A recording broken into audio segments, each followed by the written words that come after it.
Seguridad nos piden que nos retiremos de aquí, así que vamos a darle el chance para que inicie esta primera rueda de prensa del presidente electo Hugo Chávez Frías. Bueno, ya hizo su entrada aquí a la sala de conciertos del Ateneo de Caracas y vamos a dar inicio a la conferencia de prensa, la primera rueda de prensa de Hugo Chávez Frías como presidente electo de la República de Venezuela. Queremos darle la bienvenida a todos los periodistas nacionales y extranjeros que nos acompañan en esta sala, en esta primera conferencia de prensa. Y quiero explicarles, hay muchísimos periodistas que nos acompañan. Hemos elegido 25 periodistas entre nacionales y extranjeros. Tienen un tiempo de 30 segundos para formular sus preguntas y el presidente electo tiene 3 minutos para contestar. No hay tiempo para repreguntas y tienen que precisar en una sola pregunta.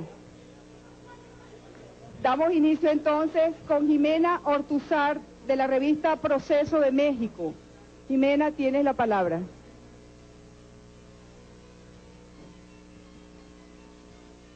Comandante,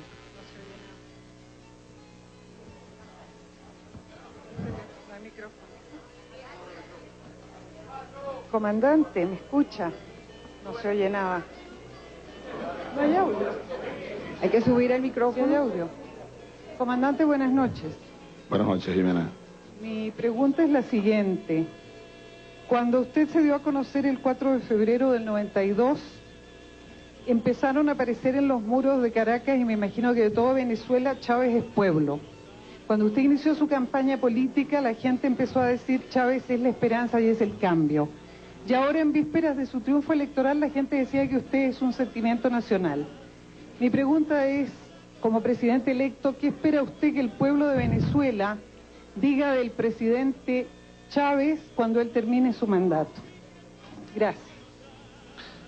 Antes de responder la pregunta de la periodista Jimena Ortúzar, de la revista Proceso de México, quiero primero que nada pues dar un saludo a todos ustedes, un saludo a todo el pueblo venezolano, un saludo a todos los pueblos del mundo. Desde esta Caracas bolivariana, sencillamente todo se ha consumado. Así lo decíamos hará unos pocos días, aquí mismo en Caracas. Decíamos el domingo 6 de diciembre se va a consumar lo que tiene que consumarse. Hoy podemos decir, con el espíritu lleno de tranquilidad, con la conciencia llena también de tranquilidad, todo se ha consumado. Pasó lo que tenía que pasar. No podía pasar otra cosa en Venezuela hoy, 6 de diciembre de 1998. Yo, uno más de este proceso, apenas soy eso, uno más. Siempre he repetido la frase bolivariana, aquella, soy una paja apenas, empujado por el huracán revolucionario.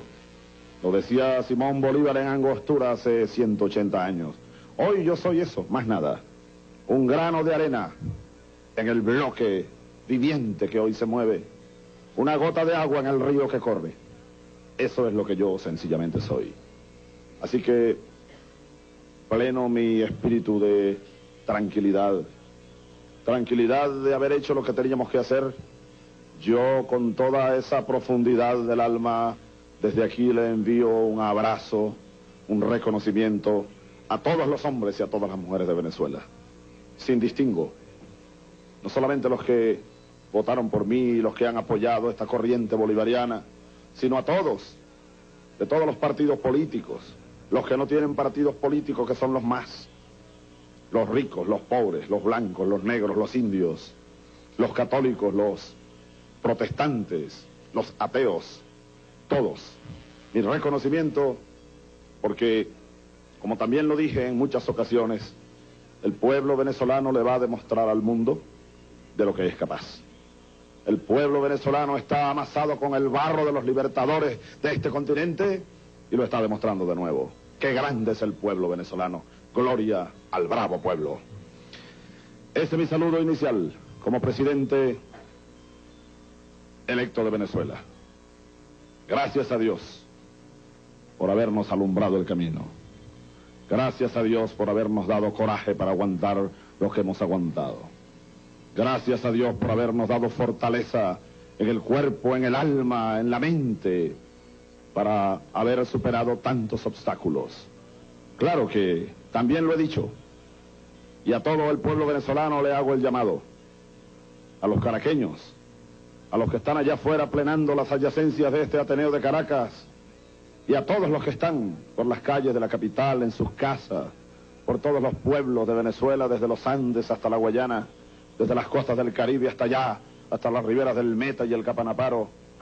Tranquilidad, humildad sobre todo, magnanimidad en la victoria. La victoria no es de Chávez, la victoria es de un pueblo, porque como lo hemos dicho, y entonces paso a responder la pregunta, como se ha dicho y como recorrió el país Chávez ya yo no soy en verdad. Chávez es un sentimiento nacional. Chávez recorre toda Venezuela. Es un proyecto que se hizo colectivo. Yo orgulloso estoy de haber cruzado estos caminos, de haber llegado aquí.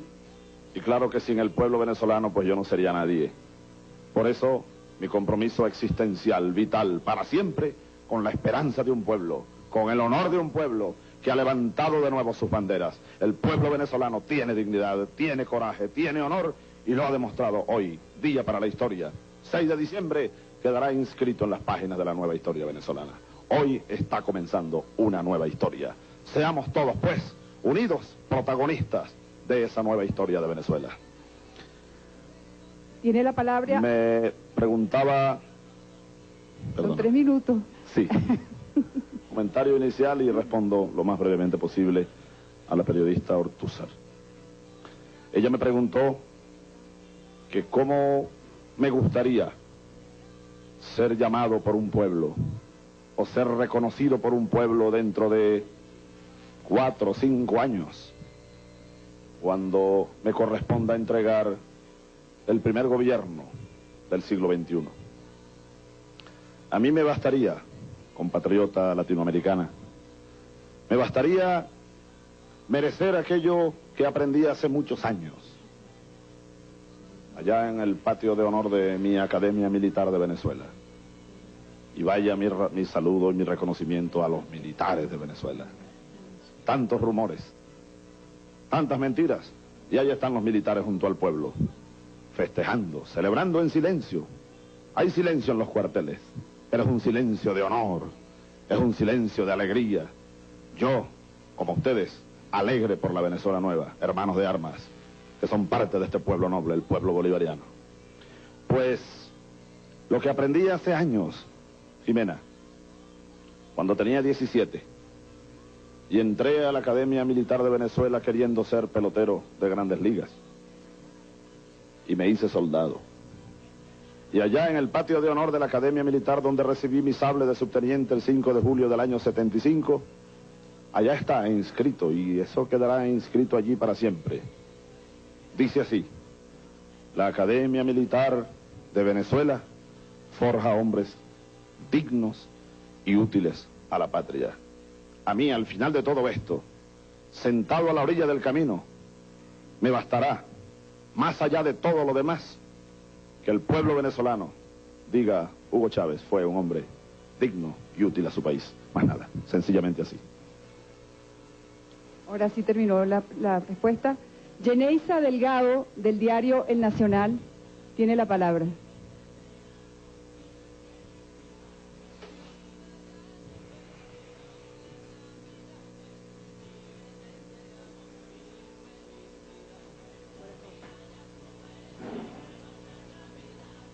Buenas noches, presidente.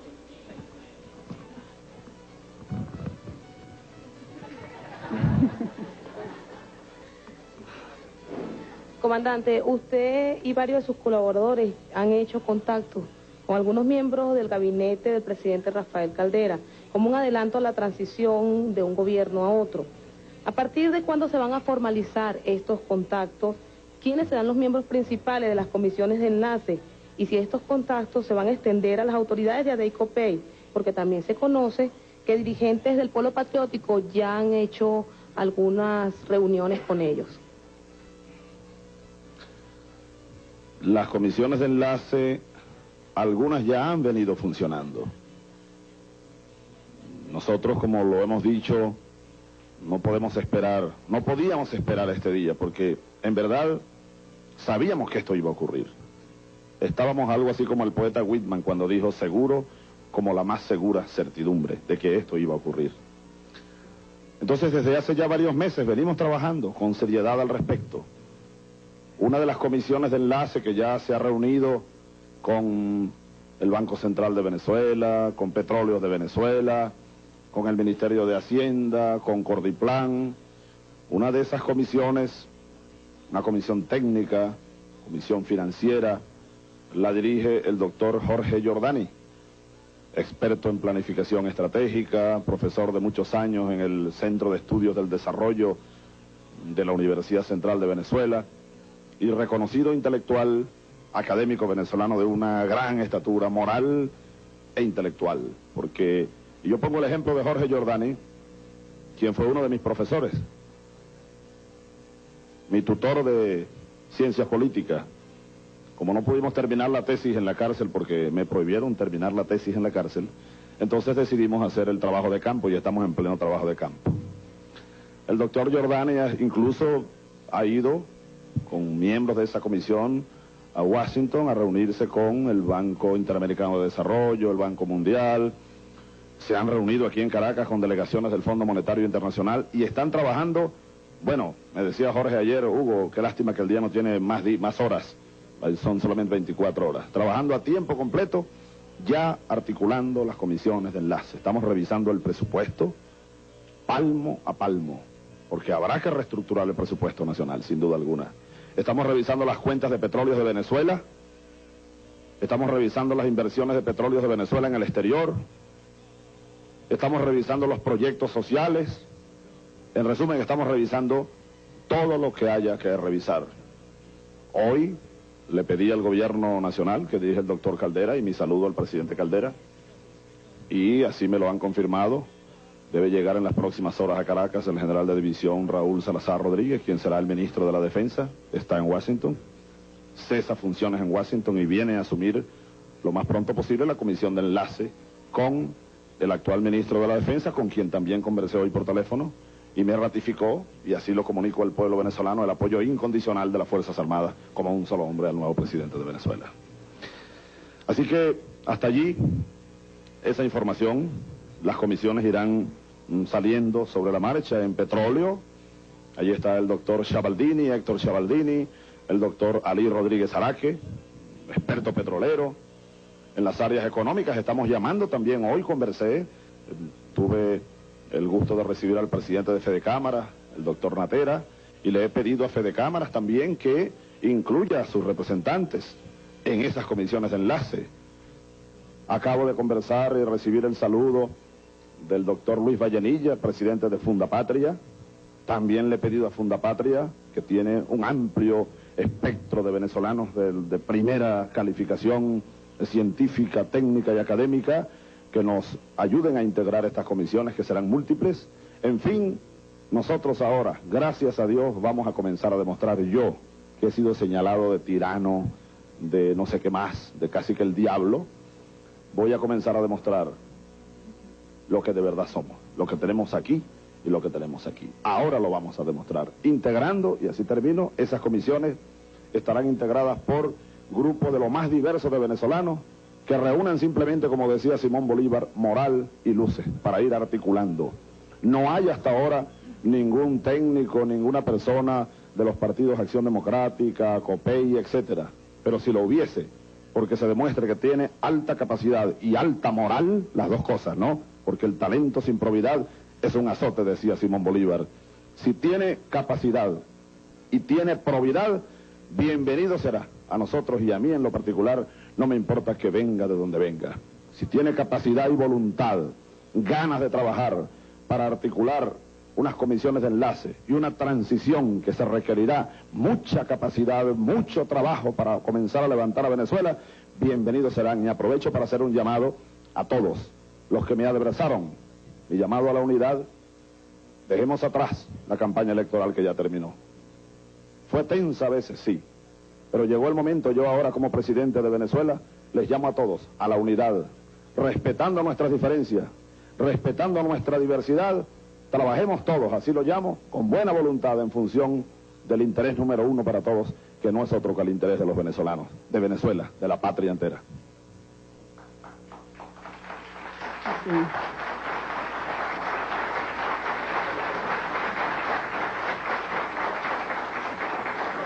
El próximo turno es para Unai Amenábar de Venevisión. Adelante, Unai. En este momento está saludando a su mamá, a la señora, la madre del presidente electo, que acaba de llegar a saludarlo, su papá, gobernador de Barinas, y su esposa Marisabel Chávez, que también está aquí en esta rueda de prensa.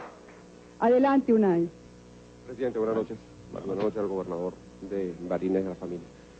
Me gustaría conocer si se puede hacer un extracto de cuáles podrían ser las 3 primeras acciones ya de Hugo Chávez Frías una vez que tome el gobierno en el mes de febrero del año 99, y si dentro de esas primeras acciones estaría limar las asperezas que están planteadas con el Departamento de Estado de los Estados Unidos con miras a lograr su visa personal para ingreso a ese país del norte.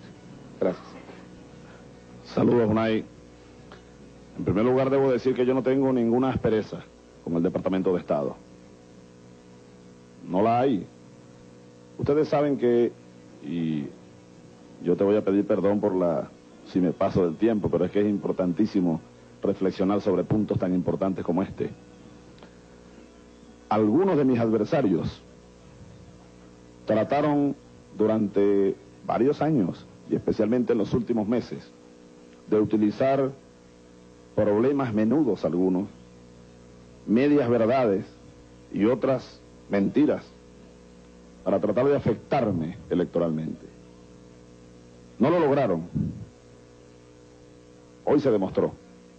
Pero lo que sí lograron fue generar al mundo un perfil de Hugo Chávez que no es el mío.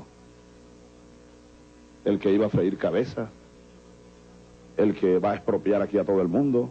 Entonces yo entiendo que hay tanta preocupación en el mundo entero por un Chávez que no soy yo. Es como el cuento del Silbón, ese señor que sale por el llano, que no existe. Entonces yo siempre lo he hecho, y ahora con más razón voy a asumir con toda mi responsabilidad, con los equipos de hombres y mujeres que ya estamos articulando. Bueno, vamos a aclararle al mundo quiénes somos nosotros de verdad.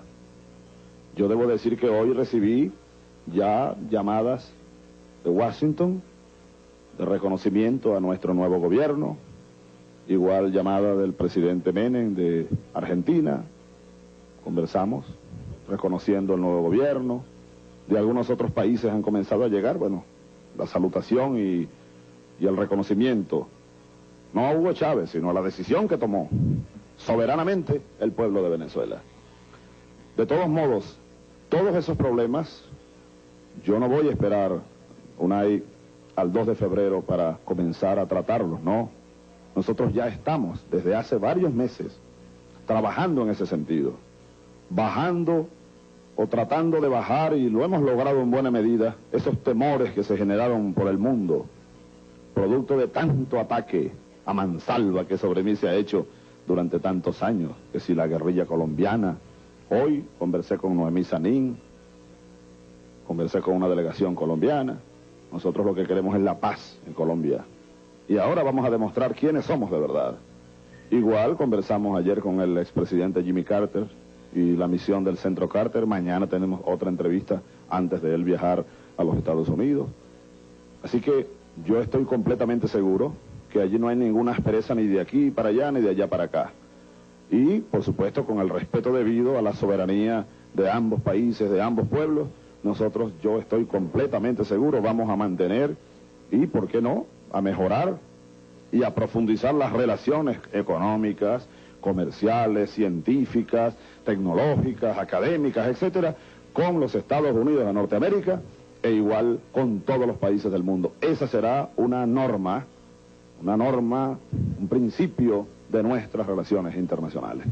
Así que, en ese sentido, ya estamos adelantando el trabajo y creo, es muy probable que ya para el 2 de febrero, cuando yo asuma la presidencia de Venezuela de manera efectiva, pues ya esos problemas que han estado por allí presentes estén solucionados. Yo estoy seguro que así va a ser. Las 3 acciones, me preguntabas por 3 acciones, claro que no las voy a decir, es imposible que las diga en orden de prioridad. En este momento es imposible, a menos que yo fuese un irresponsable y, como ustedes lo saben, no lo soy, estar diciendo cuál es la primera medida o la segunda o la tercera que voy a tomar el mismo día que tome posesión de la presidencia, porque esas medidas van a depender mucho de la coyuntura que esté signando a Venezuela dentro de 2 meses, casi 2 meses. Hoy es 6 de diciembre, será el 2 de febrero, casi 2 meses. Ahora, lo que sí es cierto, y entonces voy a nombrar 3 intenciones prioritarias, urgentes. Una de ellas tiene que ver con el ámbito social.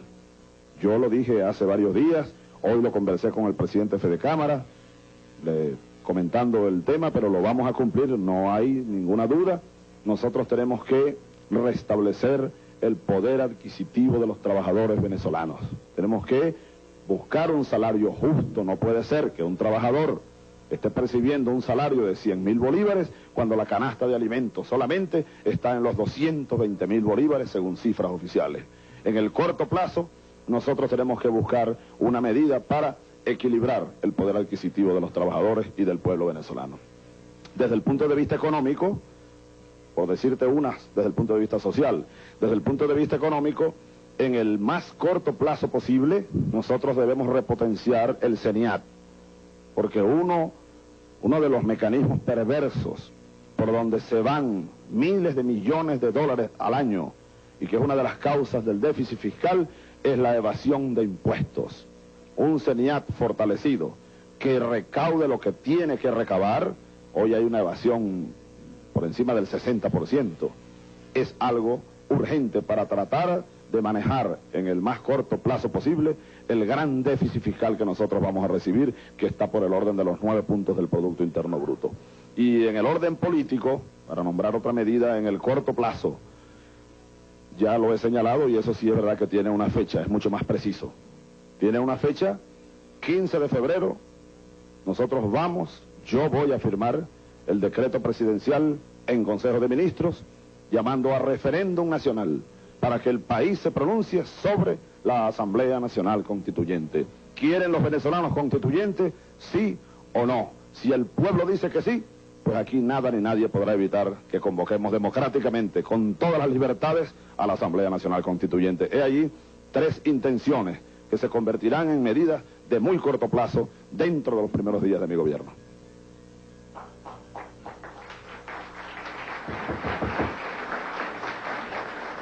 Tiene la palabra José Rojas, de Radio Capital. José.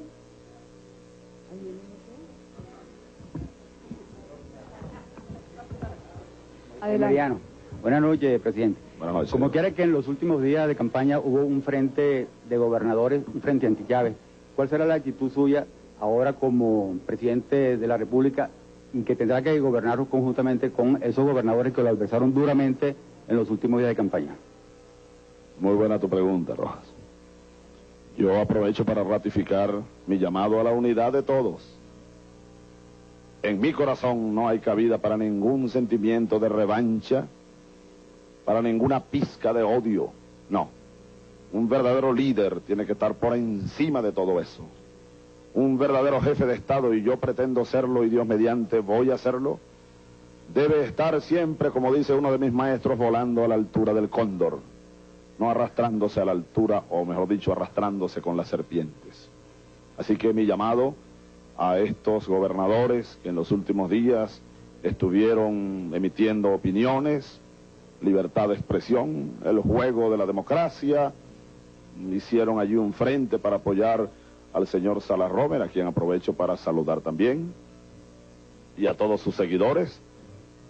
reconocerle su esfuerzo, su empeño y además reconocer también su capacidad para aceptar su derrota, para reconocer nuestra victoria. Creo que es un buen ejemplo y es un buen signo de que el próximo año tendremos en Venezuela gobernabilidad igual a los demás candidatos presidenciales, a todos sin excepción. Y en cuanto al asunto puntual de los gobernadores, de Acción Democrática, de COPEI, de Convergencia, del Proyecto Venezuela, pues mi llamado, igual con los del Polo Patriótico, yo en ese sentido no tendré discriminación con ninguno.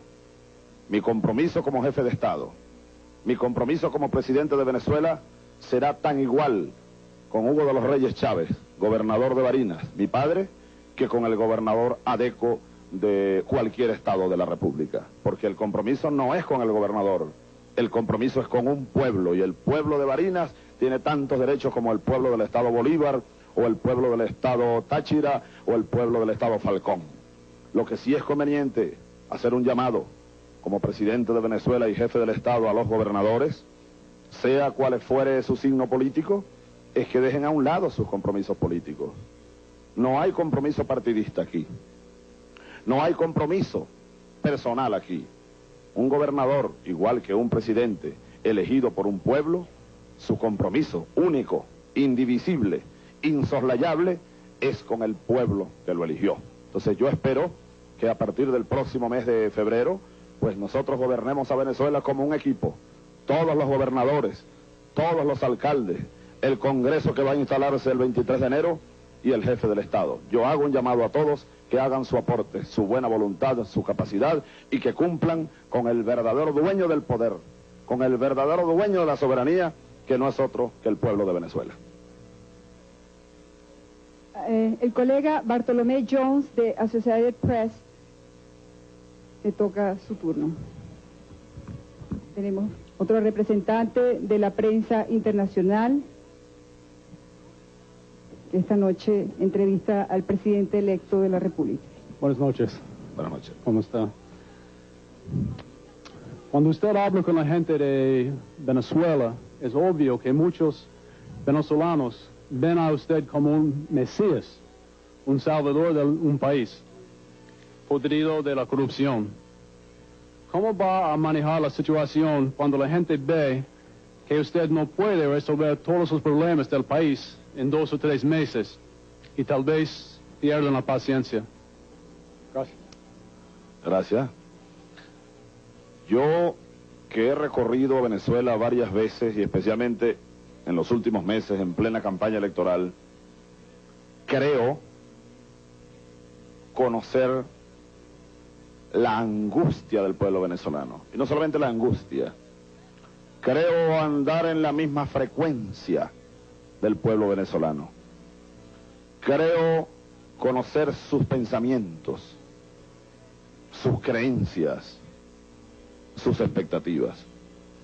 Y yo verdaderamente no creo que el pueblo venezolano piense o esté pensando que Hugo Chávez Frías es un mesías, una especie de mago que va a llegar aquí y en 1 o 2 o 3 meses solucionar toda esta inmensa problemática social, económica, política y moral que hoy pesa sobre todo el país. Por supuesto que el país, los venezolanos hoy votaron por transformaciones de fondo. Y los venezolanos tendrán transformaciones de fondo. Yo estoy preparado para conducir esa inmensa corriente nacional que impulsa, que clama por transformaciones de fondo. Pero igual creo que ese movimiento nacional no es un movimiento irracional, no. Yo creo que el pueblo venezolano tiene conciencia de lo que aquí está pasando. Yo no creo que ese pueblo, esos millones de personas que hoy fueron a votar por nuestro proyecto, fueron de manera ciega, porque el mesianismo es eso, creer de manera ciega en algo o en alguien. No, no es eso lo que está sintiendo el pueblo venezolano. Yo estoy seguro que todos los venezolanos saben que nos va a costar mucho salir de esta fosa en la que estamos. Yo estoy seguro que todos los venezolanos, y hago el llamado al pueblo de Venezuela, para que todos juntos, siempre digo, lo pequeño es lo que hemos hecho, lo grande está por hacer, lo grande es levantar al país, lo grande es solucionar la gran problemática, inmensa problemática social y económica especialmente, que nos está carcomiendo. Pero yo estoy seguro que ese pueblo tendrá la sabiduría para comprender y para aceptar que no hay soluciones mágicas, que no hay soluciones de la noche a la mañana, que no hay soluciones mesiánicas.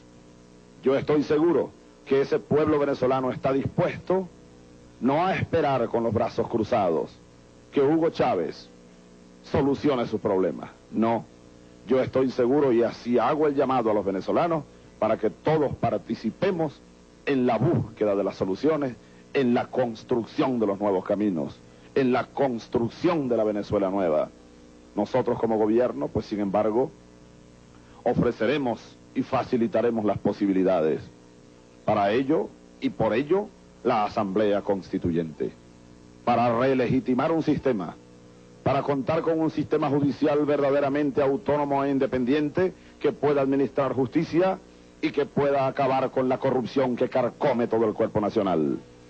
Como gobierno, y en consenso, por supuesto, con las fuerzas sociales y políticas y económicas, impulsar un nuevo modelo económico para generar empleo, la agricultura, un gran proyecto agrícola, donde necesitaremos, y lo ratifico y lo subrayo, de los inversionistas privados, tanto nacionales como internacionales. La industria de la construcción, eso genera empleo inmediato para esas masas de desempleados que son gigantescas. El impulso de la educación.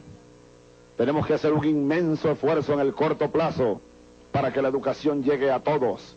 Y la educación, yo lo ratifico, debe ser gratuita y obligatoria para todos los niños y para todos los jóvenes de Venezuela. El que quiera pagar y pueda hacerlo, que lo haga. Pero esa es la excepción, no la regla. En esa dirección vamos.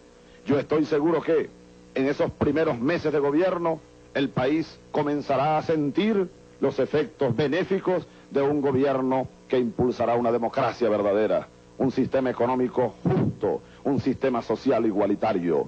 Pero claro que para salir de esto necesitaremos varios años.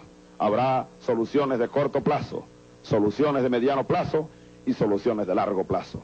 Yo estoy seguro que el pueblo venezolano así lo siente, así lo entiende, y no se va a desesperar, porque las soluciones irán llegando, pero no como por arte de magia, sino que las iremos construyendo, las iremos haciendo viables. Yo los invito a todos, estoy seguro que lo vamos a lograr. Omar Lugo, de la agencia de noticias Reuters.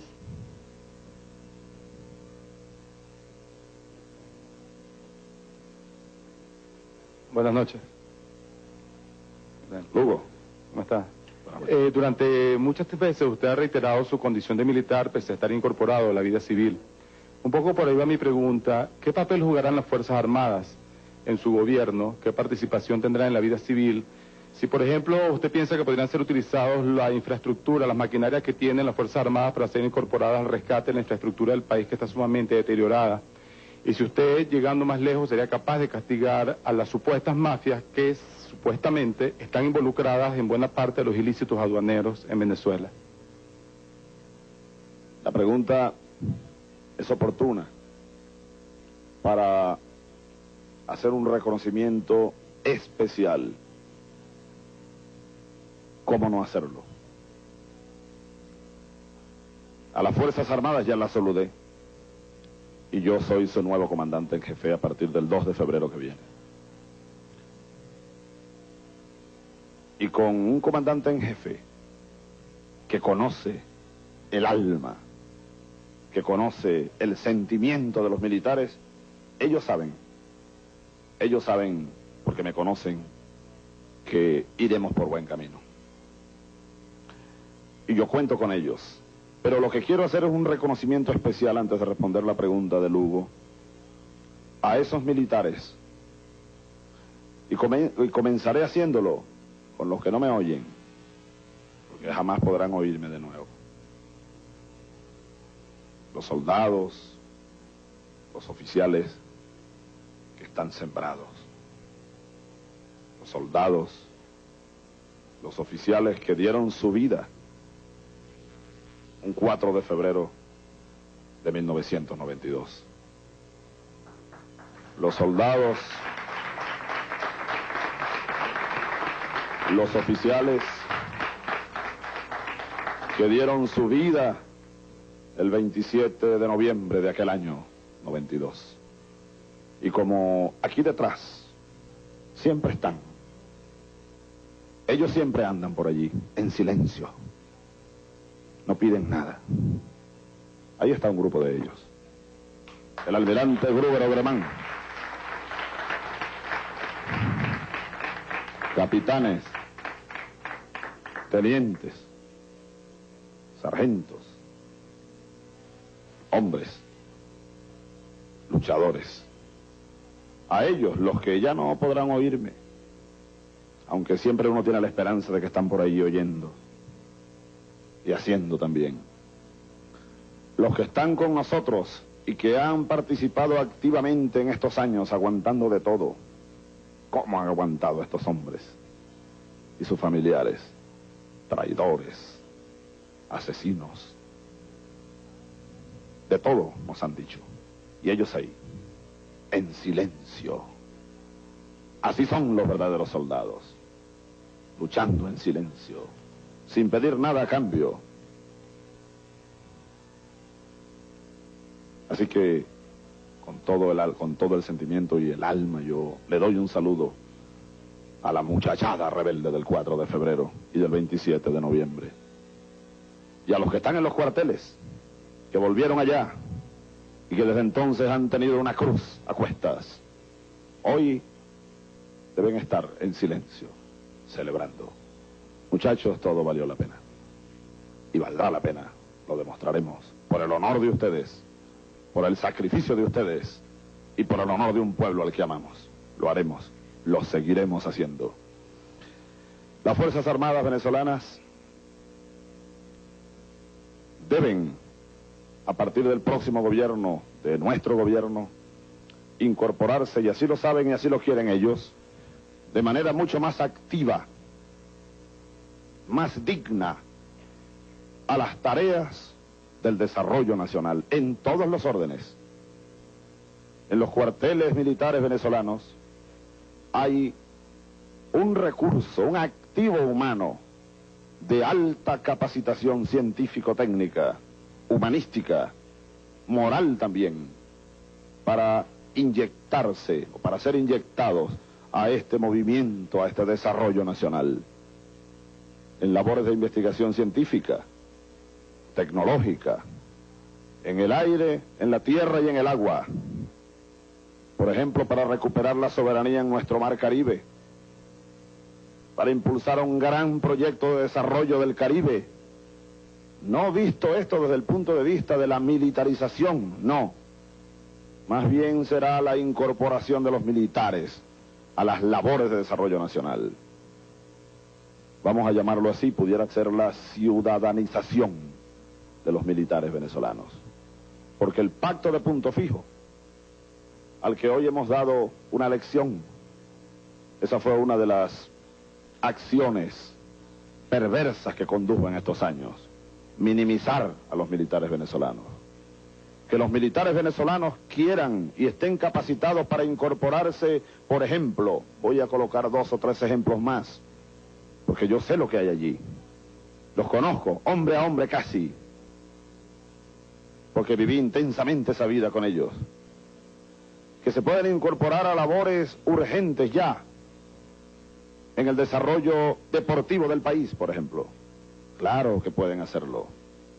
¿Cuántos valores deportivos no hay en las Fuerzas Armadas? Hombres capacitados para enseñar a otros lo que es el deporte, la práctica de la educación física y del deporte, lo cual es parte de la salud de un pueblo, de la dignidad de un pueblo, de la educación de un pueblo. Ustedes saben que nosotros vamos a insertar la educación física y el deporte como materia obligatoria, como parte del modelo educativo venezolano. Un pueblo que no haga educación física y deportes es un pueblo insano, porque esa es parte de la salud física, es parte de la salud mental y es parte de la salud social. Que los militares puedan y deban incorporarse a labores de desarrollo o de rescate de la salud del pueblo. Por supuesto que pueden hacerlo y quieren hacerlo y deben hacerlo. Labores de profilaxia, labores de saneamiento ambiental, de investigaciones. ¿Cuántos médicos y paramédicos no hay en las Fuerzas Armadas? Que los militares pueden incorporarse a las labores de construcción de caminos, de mantenimiento de carreteras, de puentes, de vías férreas. Si tenemos regimientos de ingenieros capacitados, ingenieros hasta nucleares hay en las Fuerzas Armadas. Así que ellos van a hacerlo, ellos quieren hacerlo, y yo, comandante en jefe, voy a lograrlo y lo vamos a lograr con ellos. En cuanto a la corrupción en algunas áreas de las Fuerzas Armadas, pues yo lo he dicho. Igual, como dije lo anterior, yo seré implacable con la corrupción, sea cual sea el responsable. Aquí en Venezuela se acabó la impunidad. Donde haya un hecho de corrupción, allí llegará la mano del Estado, la mano severa del gobierno, porque no hay otra manera de que comencemos a salir de esta podredumbre en la que estamos. La impunidad, decía Bolívar, es la causa de todos los males sociales. Sea quien sea el infractor, sea quien sea el que cometa un hecho de corrupción que se demuestre, pues pagará por ello. Y mientras más responsabilidad tenga, mayor debe ser el peso de la ley, porque la ley entra por casa. Gracias. Luisana Colomine, del diario El Universal. Luisana Colomine.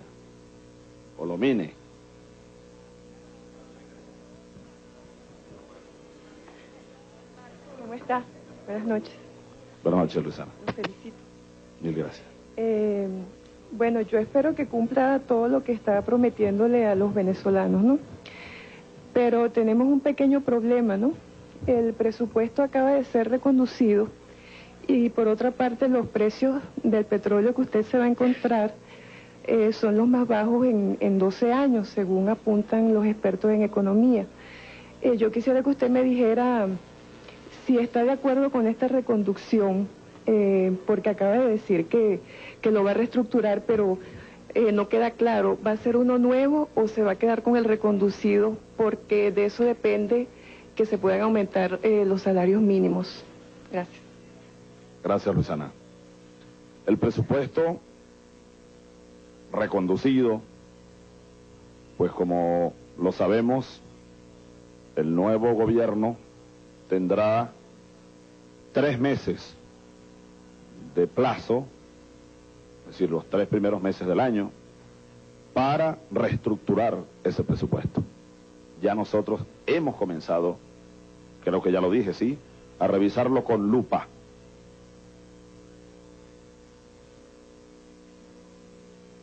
A revisarlo con lupa, ¿para qué? Para reasignar gastos, porque hay una gran dificultad, por supuesto. Vamos a recibir un país con grandes dificultades fiscales.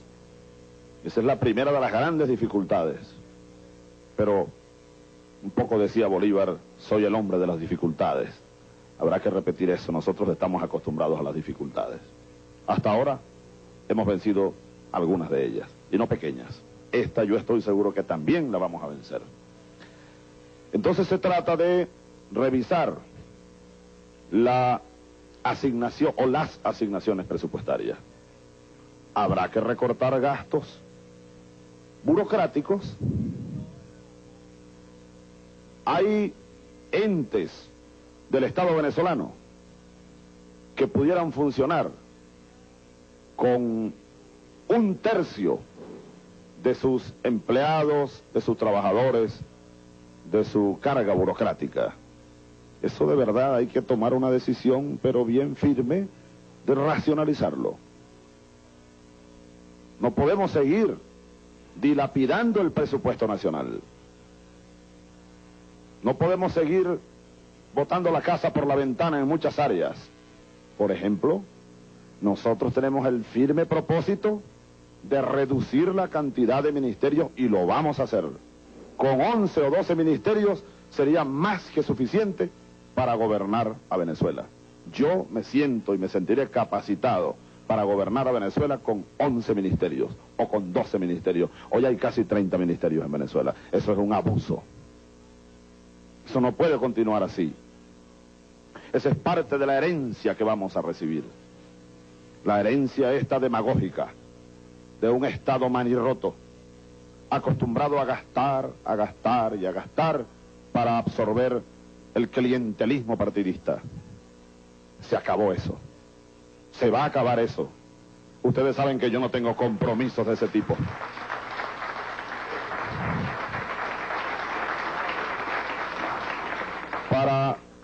Para traer a colación un ejemplo.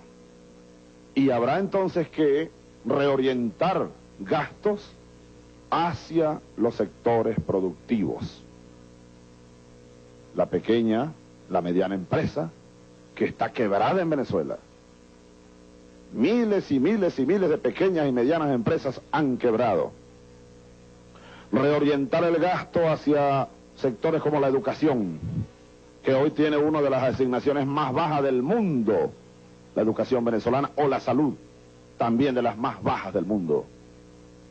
Eso por una parte, claro, eso no soluciona el problema, porque el déficit fiscal es de 9.5 puntos del Producto Interno Bruto. Entonces la simple reorientación de gastos, reestructuración del presupuesto, solucionará en parte el problema, pero no todo el problema. Por eso nosotros vamos a acompañar a esa reestructuración del presupuesto nacional con una rígida disciplina fiscal. Ya lo hemos anunciado, el CENIAT desde el mismo primer día será repotenciado para que pueda recabar los impuestos que tenga que recabar. Y la intención no es echar sobre el pueblo venezolano más cargas impositivas. La idea es simplificar los impuestos, ampliar la base impositiva y recabar lo que haya que recabar. Y con el siguiente recordatorio a todos los venezolanos, y yo comienzo a hacerles un llamado muy firme. Quien no pague impuestos, no pagar impuestos implica un delito social, porque el impuesto precisamente es el aporte que hace un individuo, una persona natural o jurídica, para el beneficio social del colectivo. Así que nosotros tenemos que insertar en las leyes venezolanas la figura del delito para la evasión fiscal. Es decir, hablando claro y raspado, el que no pague impuestos tiene que ir a prisión, porque ese es un delito social. Y tener además una campaña educativa para motivar a todos a pagar sus impuestos. Por otra parte, acabar con la corrupción en las aduanas. Y eso se puede lograr también en el corto plazo. Esa es una medida que depende solamente del Poder Ejecutivo, a través del Ministerio de Hacienda. La evasión fiscal y los ilícitos aduaneros, si sumamos ambos componentes, esa cifra pudiera llegar, según nuestros cálculos, y a lo mejor conservadores, esa cifra estaría entre 5 o 6 mil millones de dólares al año, lo cual implicaría 5 o 6 puntos del Producto Interno Bruto. Nosotros aspiramos recabar los impuestos que haya que recabar y minimizar los ilícitos aduaneros para llenar parte del déficit fiscal. Pero por otra parte, hay que reducir el nivel de costos y gastos de petróleo de Venezuela. Hace poco veíamos Petróleos de Venezuela, y a pesar de que yo se lo solicité a su presidente, sin embargo ellos tomaron una decisión alterando el ritmo de sus planes, hicieron una asamblea anual, la adelantaron hace 3 días la hicieron. Yo le había solicitado al directorio de PDVSA que hicieran su asamblea anual como estaba estipulada, 15, 18 de diciembre por allí. Y especialmente ellos tenían que considerar que habría nuevo gobierno para esa fecha, pero no, decidieron adelantarla, porque aquí, esa es una demostración de lo que yo he dicho, Petróleos de Venezuela se ha convertido en un Estado dentro del Estado, y eso se va a acabar en el gobierno de Hugo Chávez Frías. Petróleos de Venezuela debe estar al servicio de un proyecto nacional. No puede ser que en el presupuesto de inversiones de Petróleos de Venezuela aprobado hace apenas 3 días, yo tengo los documentos, parte de ellos, se haya aprobado así a la ligera, sin ni siquiera consultarle al país ni al nuevo gobierno, un presupuesto de 11.000 millones de dólares, cuando no hay ni 1.000 millones de dólares para las universidades ni para la salud. Eso no puede ser, eso se va a acabar, eso se acabó. Aquí habrá que poner las cosas en su sitio, y ese nivel de gastos y costos, y ese manirrotismo, esa especie de Venezuela saudita de aviones, de flotas de aviones, de gastos sin control, de tarjetas de crédito sin límite, de viajes, eso se acabó. Petróleos de Venezuela, en mi gobierno, pasará a depender de verdad, del gobierno nacional. Hay que ponerla al servicio de los intereses del país. De otra parte, o por otra parte, claro que ya para el mediano plazo, nosotros aspiramos la reestructuración de la deuda externa venezolana. Y así lo estamos planteando, y ahora lo plantearemos de manera formal ante los bancos del mundo, los gobiernos del mundo. Nosotros vamos a pagar la deuda, sí, pero sencillamente no podemos seguirla pagando según como lo estamos pagando. El perfil de la deuda es extremadamente alto. Está concentrado en los próximos años un peso descomunal sobre nuestro presupuesto. Casi más del 30% del presupuesto nacional se va en el pago del servicio de la deuda externa. Es necesario que nosotros redimensionemos y reestructuremos en el mediano plazo la deuda externa venezolana. Por otra parte, repito, habrá que frenar el nivel de gasto. Así que estamos avanzando, Luisana, hacia una disciplina fiscal rígida, hacia un cierre de algunas brechas por donde se va y se malgasta el Tesoro Nacional, para lograr un equilibrio fiscal de forma tal que podamos impulsar en el corto plazo los proyectos de desarrollo que necesitamos y que requiere con urgencia el pueblo venezolano.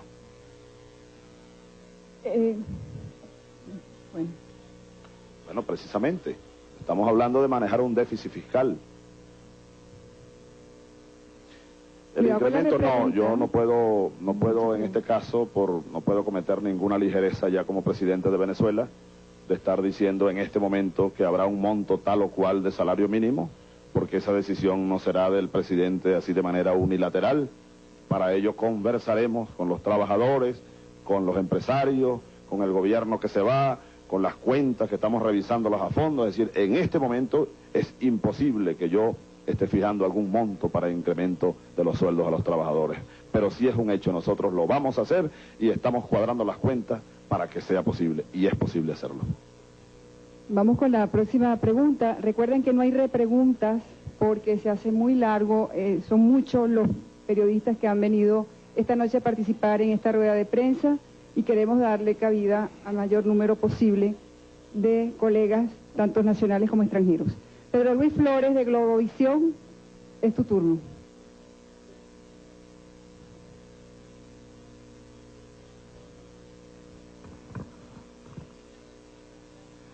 Buenas noches, presidente.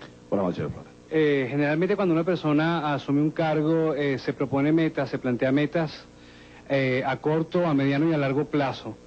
Yo quisiera saber si Hugo Chávez, en su ambición como presidente de la República, ya se ha planteado proyectos específicos que se le entreguen al país dentro de 5 años. Cosas concretas, como por ejemplo, si Hugo Chávez se propone que en 5 años, cuando entregue la presidencia, haya, por decir un ejemplo muy sencillo, 100 colegios más de lo que hay. Yo quisiera que usted me dijera en este momento cuáles cosas concretas sueña Hugo Chávez entregarle al país dentro de 5 años cuando deje el gobierno?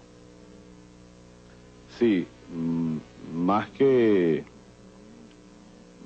cosas pragmáticas, que habrá que impulsarlas, por supuesto, sobre la marcha, y más que sueños, ya no son sueños, ya esos sueños tendremos que convertirlos en realidades. El proyecto, las metas de Hugo Chávez, pues en verdad tampoco son las de Hugo Chávez, son las metas de un proyecto en el cual Hugo Chávez está inmerso y en el cual Hugo Chávez jugará un papel como presidente de Venezuela. Algunas de esas metas nosotros las hemos ya explicado al país nacional y al mundo también. Yo las voy a ratificar. Dentro de 5 años, cuando nosotros entreguemos el gobierno de Venezuela, Dios mediante, pues debemos tener ya una democracia, verdadera democracia. Ya debe haber avanzado, debe haber ocurrido en nuestro país una asamblea constituyente que relegitime la democracia. Y creo que ese será uno de los más grandes aportes que nosotros podremos hacer a la posteridad. Porque yo lo he señalado así. Mientras nosotros no tengamos un marco político, jurídico y ético sólido, nosotros podemos construir 100 casas, o 1 millón de casas, o 40 escuelas, pero esa no es la solución. Porque es necesario que haya un Estado de Derecho que garantice a todos la igualdad, la libertad, la justicia. Necesitamos gobernantes probos. Necesitamos un sistema judicial que administre justicia de verdad. Porque ¿qué vamos a hacer nosotros con construir, por ejemplo, 500 escuelas? Si a esas escuelas solamente van a ir los hijos de los que pueden ir a la escuela. Y la gran mayoría de los hijos de los pobres no pueden ir a esas 500 escuelas. Es necesario entonces garantizar la justicia.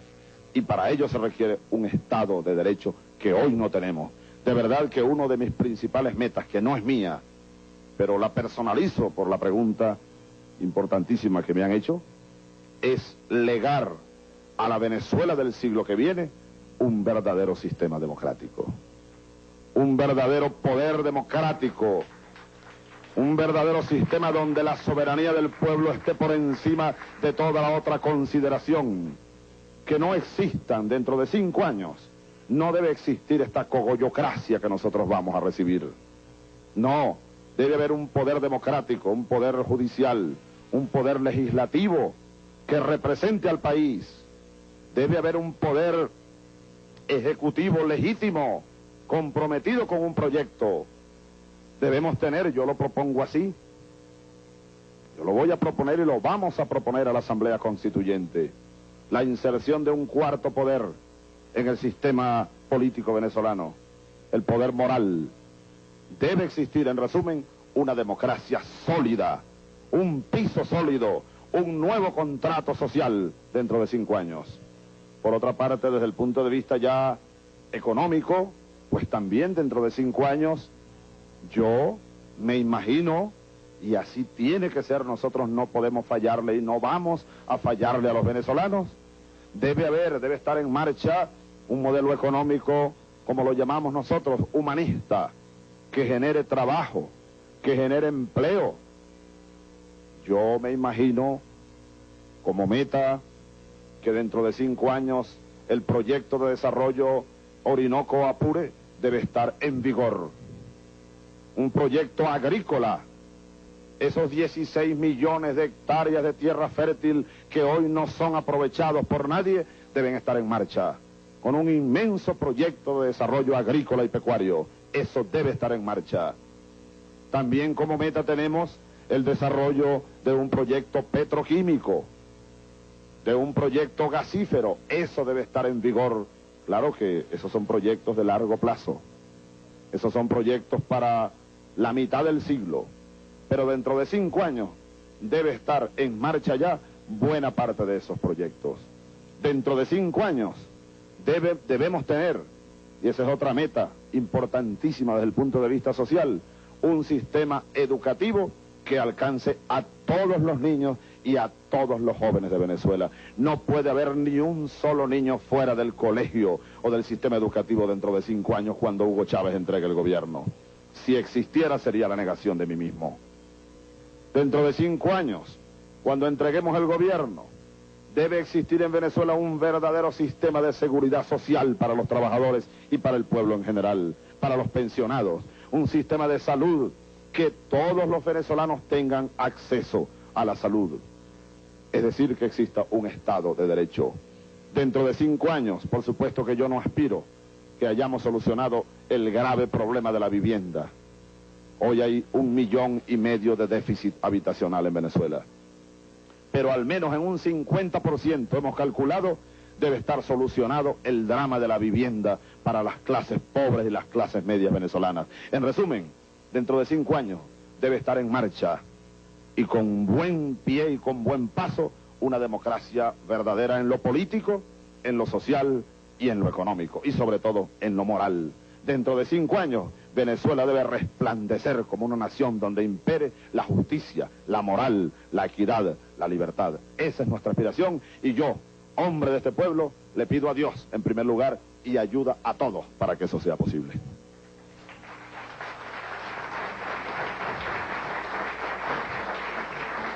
David Pérez Hansen, de Radio Caracas Televisión.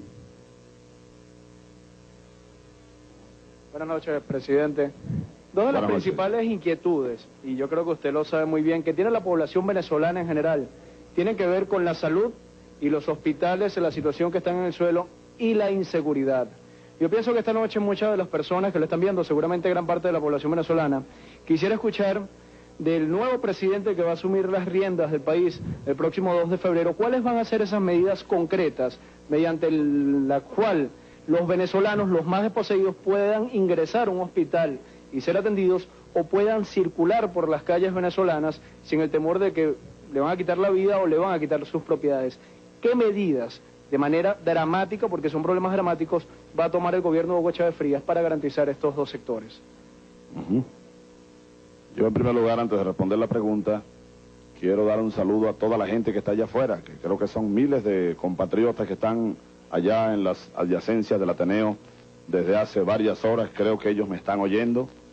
Vaya mi saludo y les llamo pues a la paciencia. Yo tengo toda la disposición de saludarles tan pronto termine esta rueda de prensa, de asomarme a la tarima y conversar un rato con ustedes. Los que quieran esperarme, háganlo. Yo con gusto los atenderé a la hora que sea, pero sí les pido calma, paciencia y, como ya dije, no desafueros, altura, humildad. Así que un abrazo para todos y nuestro reconocimiento a ellos que tienen varias horas allá en la calle celebrando esta gran victoria que es de todo el pueblo venezolano. Desde el punto de vista de la salud, la idea de fondo no es que atendamos a todo el que llegue a un hospital. Eso habrá que lograrlo. Pero la idea de fondo es evitar al máximo que personas tengan que ir al hospital. Y ese es una de los patrones de trabajo, de los principios que hay que inyectarle a una nueva visión de lo que es la salud de un pueblo. Un ministerio de salud con otra concepción. Una concepción, ¿cómo va a haber salud en un pueblo con el alto grado de pobreza en el que vivimos? ¿Cómo va a haber salud en un pueblo? Mire, yo, en tanto recorrido por el país, uno se consigue tantos dramas. Una ocasión en un hospital de niños en Puerto La Cruz, me decía un médico, un niño, le salvaron la vida al niño. Estaba lleno de parásitos, pero era horrible aquello. Los parásitos lo tenían lleno por dentro. Tuvieron que quitarle parte del estómago. Y allí estaba el niño, medio sonreído, pero inocente él, pues. El médico me decía, Chávez, el drama es que el niño tenemos que darlo de alta dentro de 8 días y lo van a volver a llevar al mismo sitio de donde viene, al mismo rancho, a seguir pasando la misma hambre, a seguir durmiendo en el suelo seguramente. Entonces, seguro que dentro de 3 meses o 4 volverán a traerlo. Y así poco a poco, hasta que vaya desapareciendo de este mundo. Entonces, el problema de la salud es mucho más grave que tener un hospital. Eso es lo más sencillo. Eso habrá que lograrlo con una red de ambulatorios, en primer lugar de atención primaria. En el estado de Aragua, el gobernador Didalgo Bolívar ha hecho importantes avances al respecto. Y tenemos que impulsar eso como una política de Estado. Ambulatorios. Que los ambulatorios en los barrios sean centros de prevención. Los medios de comunicación deben incrementar sus labores educativas, porque la salud tiene que ver mucho con la educación. Yo vine a saber que Juan Barreto nunca ha seguido ese consejo, pero yo vine a saber que consumir exceso de grasa, Fraso, también contigo, era dañino cuando entré a la academia militar.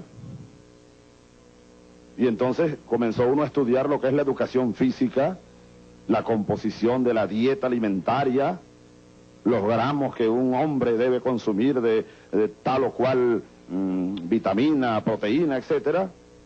Y bueno, ahí fue que yo me vine a dar cuenta que, a saber, pues, que lo que es el colesterol y todas estas cosas.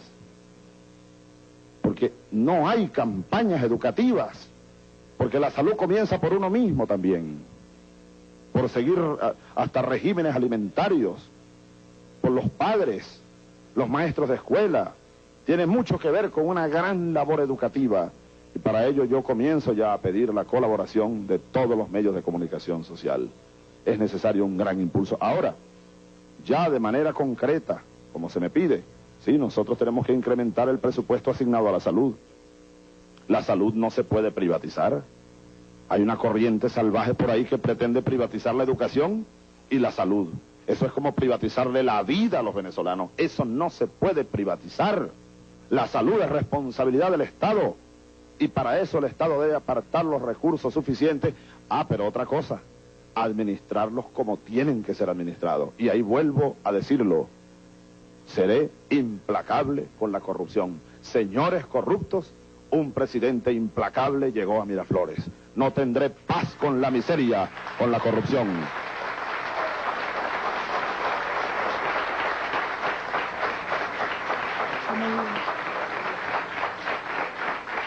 Ustedes me verán recorriendo hospitales. Ustedes me verán aparecerme de madrugada en un hospital. Me verán aparecerme a cualquier hora en un colegio, en un liceo, en una universidad, porque así fui formado. Eso de comandante no es de regalo. Yo fui formado para comandar, para ser un líder, y ahora lo voy a demostrar. Así que medidas concretas como esas, sí, perfeccionar los hospitales, la descentralización, todo eso está contenido en nuestros proyectos de transición que están anunciados, están escritos, y ahora los vamos pues a apuntar con mayor concreción. En cuanto a la seguridad, hablaba también del deporte. Ese es otro ejemplo importante. Un pueblo que no haga deporte, pero deportes de verdad.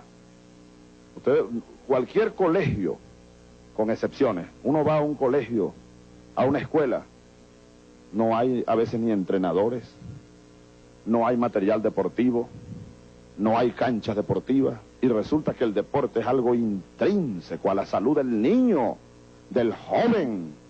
Venezuela será una Venezuela deportiva a partir de febrero de 1999. El presidente incluso, yo estoy comprometido, claro que no le voy a pichar al Caracas ni al Magallanes, ya no puedo hacerlo con estos 44 años, pero sí estoy comprometido a volver a pichar un juego en el estadio universitario, para que todos comencemos a hacer un gran esfuerzo, yo de primero, para impulsar el deporte como vía para recuperar el nivel de salud mental y física de un pueblo. Ahora, en cuanto al asunto de la seguridad personal, hay varias vías de acción. Una de ellas será la humanización, la profesionalización de la policía. Y vaya mi saludo a los cuerpos policiales de Venezuela, pues también allí tendremos que hacer reestructuraciones. La policía debe humanizarse mucho más de lo que hoy está. Debe ser mucho más efectiva en la lucha contra el crimen desatado. Esa es una medida, pero claro que de corto plazo y de manera ejecutiva, y esa no es tampoco la solución al tema. Eso es actuar sobre los efectos del tema o del problema. Uno debe apuntar a la raíz del problema. Una de las raíces del alto grado de inseguridad que hay en Venezuela, de tanto atraco, de tanto asalto, de tanta muerte, es la marginalidad. Y no es que los marginales sean malos, no, porque a veces tendemos nosotros entonces a desvirtuar nuestros pensamientos y decir, no, es que los marginales son los culpables. No, somos nosotros los culpables, porque los marginales no tienen culpa de ser marginales. Y vaya mi saludo a la gente, a toda esa gente de los barrios más pobres de Venezuela. En mí tendrán un aliado, aunque me llamen populista, no me importa para nada. No es ser populista, estar atento y estar pendiente de los derechos de un pueblo. Dentro de 5 años, como me preguntaba algún periodista por aquí, las clases marginales venezolanas no es que se habrán acabado, no, pero hemos debido llevarlas al mínimo para potenciar una clase media amplia y fuerte. Entonces, atacando el desempleo con políticas económicas humanistas, no ese neoliberalismo salvaje, donde haya trabajo. Hoy en día hay más del 20% de desempleo en Venezuela y más del 50% de subempleo. Allí está una fuente, esa es una de las raíces de la marginalidad y de la inseguridad social. Igual pasa con los niños de la calle. Algún poeta dijo que todos somos de una niños. Pues sí, somos de una u otra manera niños. Vaya mi saludo, ese niño que también tengo por dentro, a todos los niños de Venezuela, especialmente a los niños de la calle. Yo me prohíbo a mí mismo, me lo prohíbo. Hugo Chávez se prohíbe a sí mismo que haya niños de la calle en Venezuela. Me lo prohíbo. No puede haber niños de la calle en Venezuela.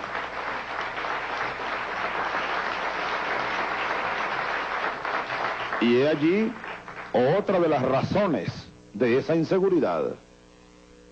Allí están esos niños abandonados a la buena de Dios y también del diablo, porque el diablo anda suelto, decía mi abuela Rosa Inés, la madre de mi padre, que en paz descanse. El diablo anda suelto, Hugo Rafael, tenga cuidado, siempre anda suelto el diablo.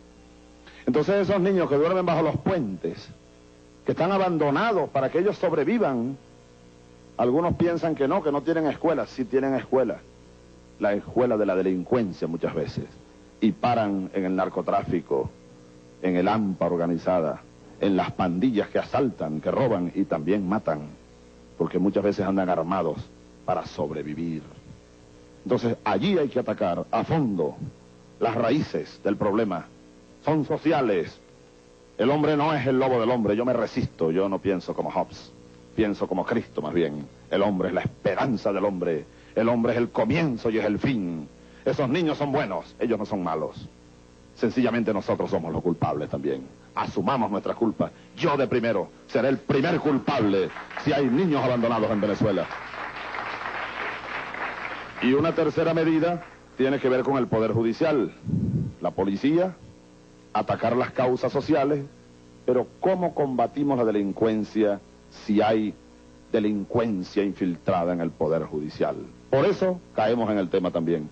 Asamblea Constituyente. Necesitamos un Poder Judicial verdaderamente justo, independiente de toda mafia, de toda cúpula que manipula a los jueces, a muchos de ellos, y amparan la impunidad y la corrupción. Así que, Poder Judicial eficaz, una policía, vamos a activar la unificación de la policía y su humanización, y políticas sociales de fondo para atender a esa marginalidad, a esa miseria, a esos niños abandonados, de donde nace de verdad la delincuencia.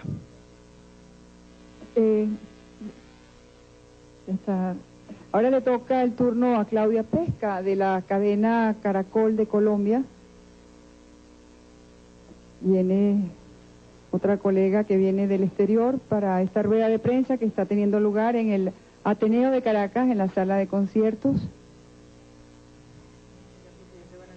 Buenas noches.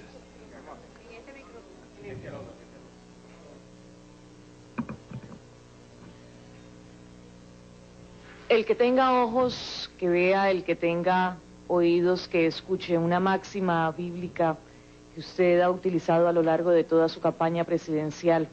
Hoy, cuando su adversario, Enrique Salas Romer, reconoció el triunfo de Hugo Chávez, yo le pregunto, señor presidente, ¿usted va a tener ojos y oídos para con sus enemigos políticos? ¿Y qué le tiene que decir al señor de los caballos?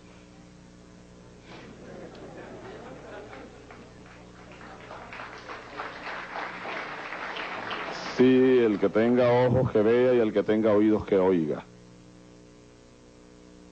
En este momento, yo declaro ante Venezuela que no tengo enemigos políticos. Tengo adversarios políticos.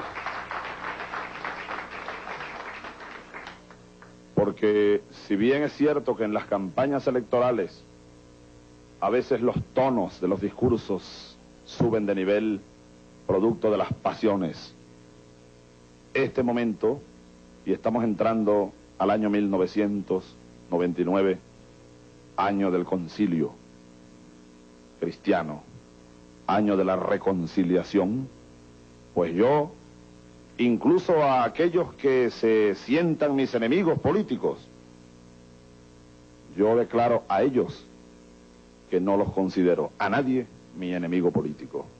Me considero sin enemigos. Y como para hacer guerras y combates hacen falta siempre dos oponentes, pues yo retiro el guante, lo lanzo a retaguardia y extiendo las manos a todos para que, reconciliados en función del interés del país, que quiere paz, que quiere armonía, comencemos a trabajar todos, con el alma, con las manos, con la mente, en la reconstrucción de Venezuela, que tanto lo necesita.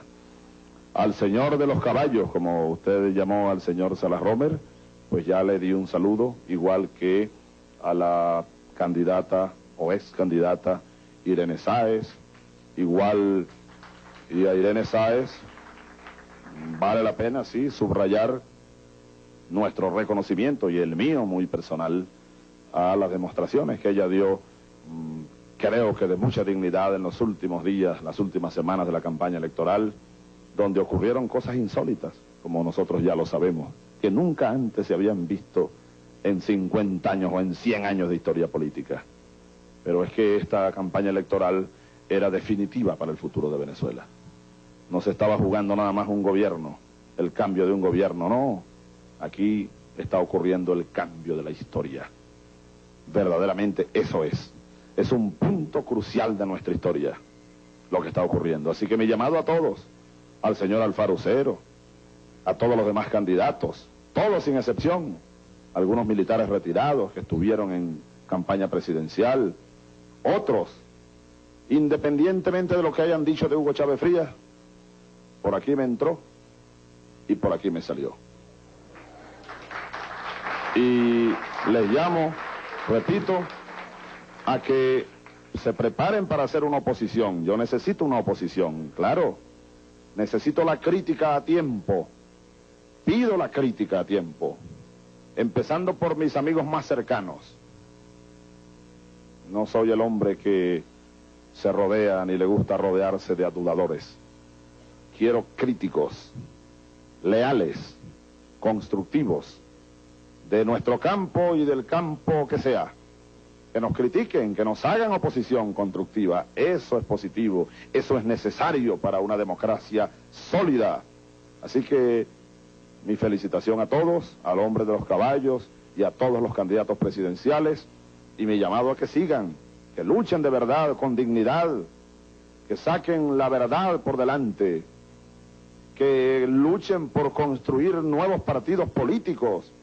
Necesitamos partidos políticos que sean democráticos en esencia, que sean la base de un nuevo sistema democrático. Y mi llamado, en resumen, a la unión dentro de la diversidad, dentro de las oposiciones necesarias para luchar todos en función del interés nacional de todos los venezolanos. Joel Terra, de Televisión Globo, Brasil.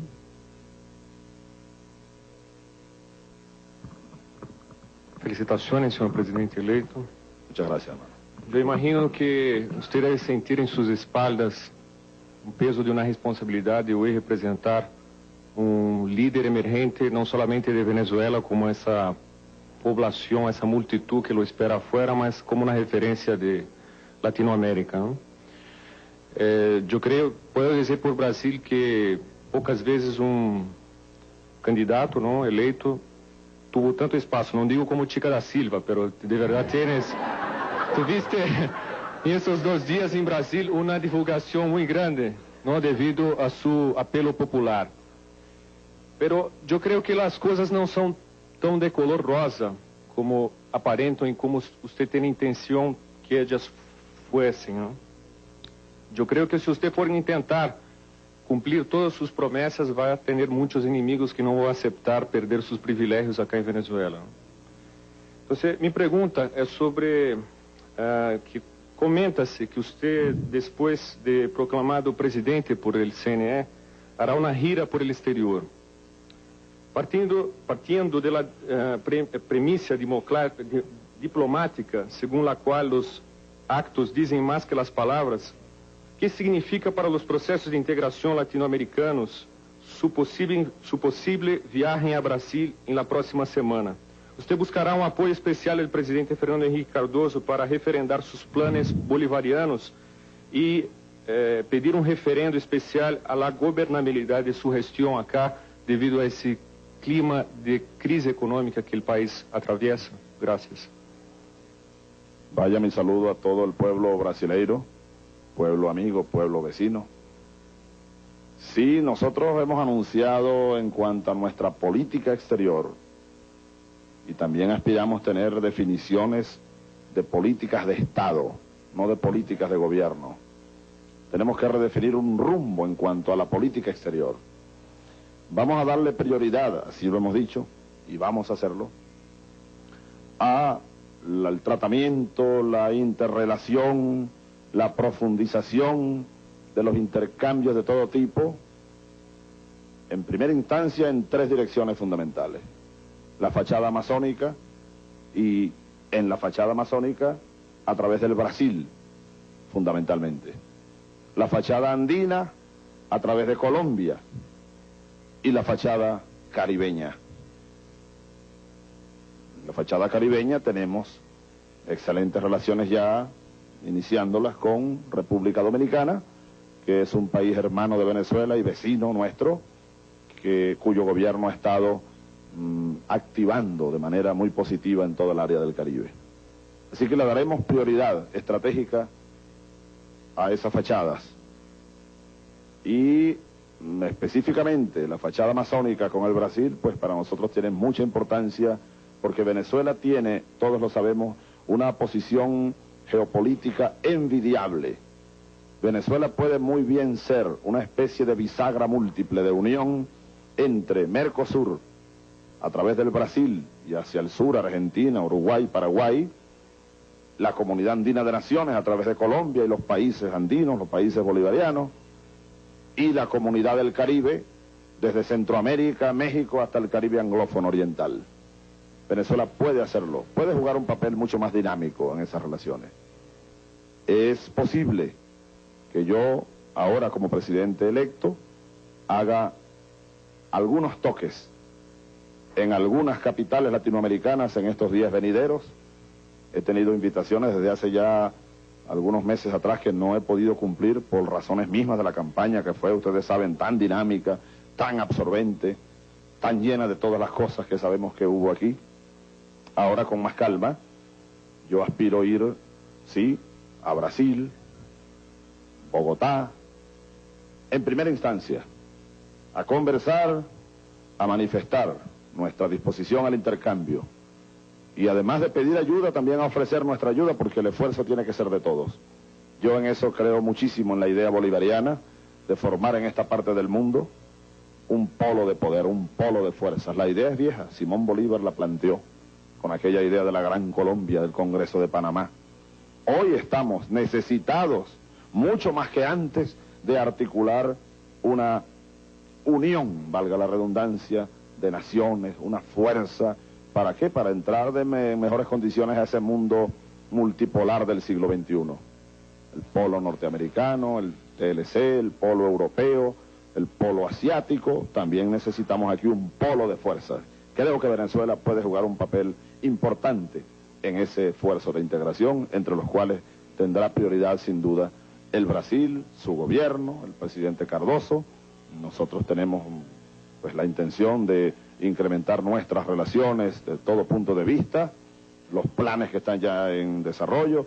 Yo siempre lo he dicho, uno de los puntos a favor desde el punto de vista de la política internacional que hay que reconocerle al gobierno del doctor Caldera es su mirada hacia el sur y las relaciones con el Brasil que avanzaron de manera bastante positiva y nosotros vamos a continuarlas.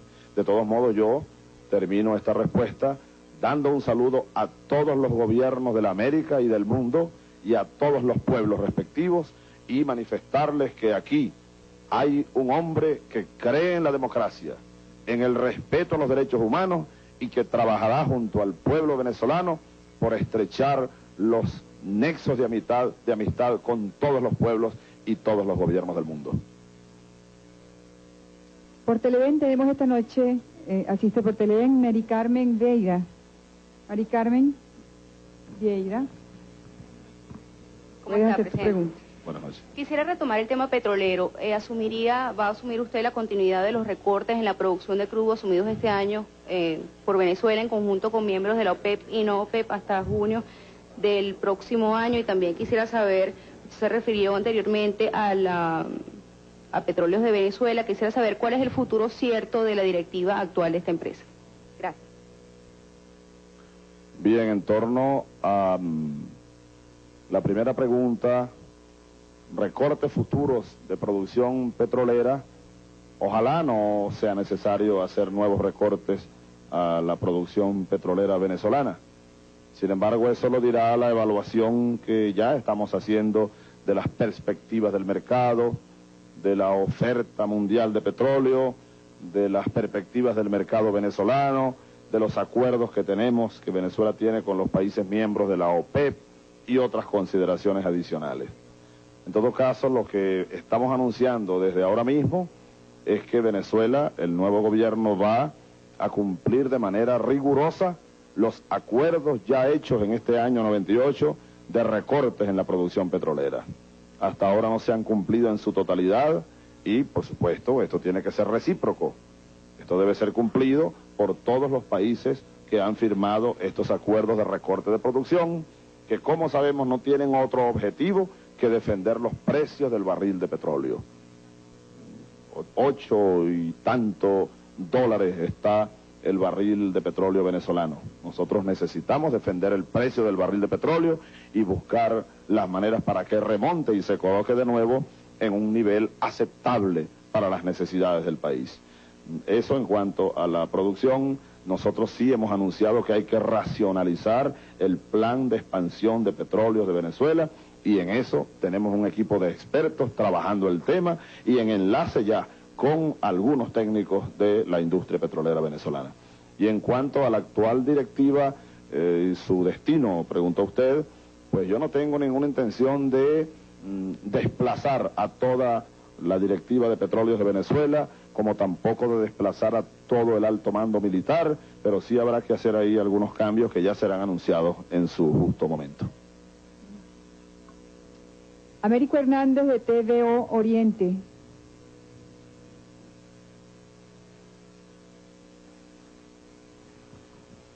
Presidente, buenas noches. Buenas noches, Américo. Los embajadores japoneses tienen una edad promedio de 30 años, hablan 5 idiomas y casi todos son deportistas. Sin embargo, en nuestro país son hombres que en el otoño de su vida el presidente de la República le ofrece que lo pase en Europa, en una ciudad, y por eso nuestro país tiene muy mala imagen en el exterior. Nos conocen por fabricantes de mujeres muy lindas, por dar la raga y porque producimos petróleo. ¿Qué perfil van a tener sus embajadores? Gracias. Bien, muchas gracias. Sí, los embajadores del próximo gobierno deben tener primero un perfil eminentemente profesional. Las embajadas no pueden ser como a veces han sido, una especie de premios de consolación, donde muchas veces envían a alguien, bueno, para decirle, bueno, está bien, no pude más, pero te mando una embajada. No, las embajadas, los embajadores, es decir, la diplomacia venezolana debe orientarse según un perfil de calidad profesional y de capacitación para cumplir tales o cuales misiones. El embajador o los embajadores de Venezuela en Europa, por ejemplo, deben cumplir una serie de requisitos en función de las tareas y las misiones que deben cumplir en Europa. Los embajadores de Venezuela en el África deben tener un perfil adecuado para los países a donde sean enviados a cumplir una misión determinada. No solamente el idioma, que es algo básico. No puede concebirse un embajador que necesite un traductor al lado. Y a veces los tenemos. No puede concebirse un embajador sin el conocimiento de la historia, de la geografía, de la idiosincrasia del país donde está cumpliendo sus funciones.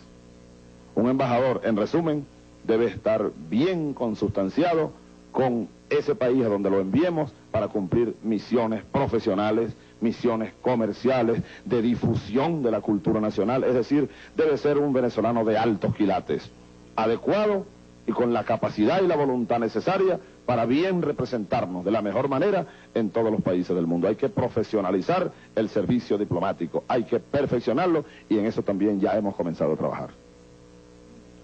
María Alejandra Trujillo, de Radio Caracas Radio, es la próxima periodista invitada a esta rueda de prensa. Adelante, María Alejandra.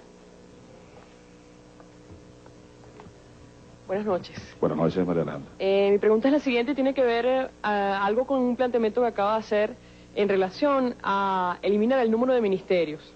Usted ha dicho que va a eliminar el exceso de carga burocrática. ¿Qué va a pasar con todos esos empleados públicos que van a pasar a engrosar ese 15% de desempleo en el país? No van a pasar a engrosar ese 15% de desempleo. De ninguna manera nosotros no vamos a, como se dice en criollo, echar a la calle a cientos de miles de trabajadores. Se trata de un desplazamiento de sectores económicos. Hay que desplazar un porcentaje significativo de empleados burocráticos cuyos cargos realmente no se justifican. Hay que ofrecerle espacios, y esa será una tarea del Estado, del gobierno, en combinación con la empresa privada, en combinación con diversos entes nacionales, las universidades también, crear espacios productivos a donde puedan desplazarse paulatinamente esos venezolanos. Por ejemplo, el gran proyecto que nosotros tenemos de desarrollo agrícola, el inmenso proyecto de desarrollo turístico, va a requerir personal capacitado. Y allí hay que llamar de verdad a la conciencia de todos, y yo estoy seguro de convencerlos. Porque yo, que sé lo que es el trabajo, porque si algo hace uno desde muchacho en las Fuerzas Armadas es de verdad trabajar por el país en diversos escenarios, yo que he visto en las Fuerzas Armadas muchachos que llegan desmotivados porque vienen del desempleo. El trabajo es parte de la dignidad del hombre, ser digno, sentirse útil y digno. Y cuando una persona desmotivada porque no tiene nada que hacer, eso debe ser muy terrible, que alguien se levante y no tengo nada que hacer, y se acueste y no hice nada en todo el día. Y la vida es una sola, la vida no se repite. ¿Cómo va a pasar uno la vida sin hacer nada?